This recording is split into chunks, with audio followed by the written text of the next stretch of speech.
The animatronic Tyrannosaurus Rex is the most technically advanced and scientifically accurate in the world. Here's our science correspondent, Sue Nelson.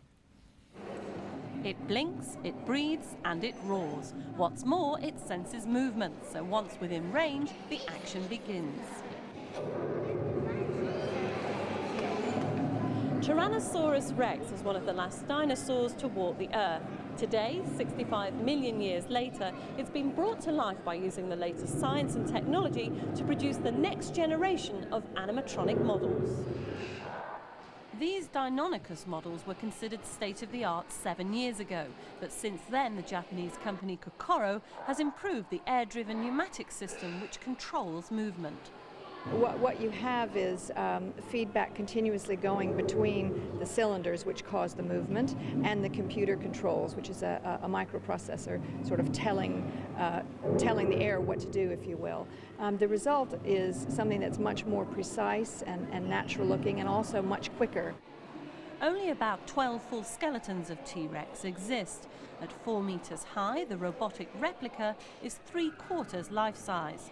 The artificial skin is based on fossil impressions and constructed over a steel frame using the most up-to-date scientific advice. Sue Nelson, BBC News.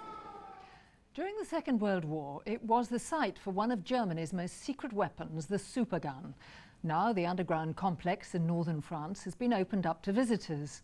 The Supergun was designed to rain down missiles on London 24 hours a day. Our correspondent Andrew Burrows has been to the complex with one of the RAF airmen who helped foil the plan. The first of Hitler's so-called vengeance weapons was the V1, a flying bomb which dropped at random when its fuel ran out. Then came the V2, an unguided missile arriving from nowhere at supersonic speed. The V3, a long-range supergun, was intended to rain 60 missiles an hour on London. But before it could fire one of its deadly 7-foot shells, it was destroyed by the RAF. Tom Bennett's famous Dambusters squadron flew the daring daylight raid that saved Britain from the supergun. The bomb carried on, fortunately, into the bowels of the whole edifice before it exploded, and therefore did far more damage than we could probably normally have expected. Tom also filmed the raid as the legendary Leonard Cheshire led the attack. I was told, well, look, here's a handheld camera, see if you can get some shots on this target. The site Tom filmed is owned by a French family who've spent years preparing to open it as a tourist attraction, now welcoming as their first guest the man who bombed it. C'est massif, monsieur. It's Tom's first chance to see the extraordinary complex of tunnels beneath his target, leading to a replica of the V3 supergun. Like arrowheads, its high-pressure chambers boosted the missile's speed. 25 barrels stretched 150 yards underground.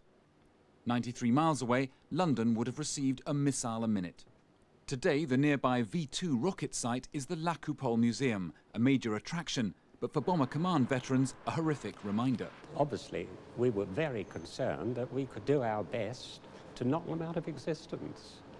This spectacular dome, hidden in the hillside like a Bond villain's headquarters, is part of a network of once secret sites now opening up along the French coast. They represent Hitler's last desperate hope, the search for a high-tech knockout punch to terrorize Britain into submission. Andrew Burrows, BBC News in northern France. At 29 minutes past 1, the main news again.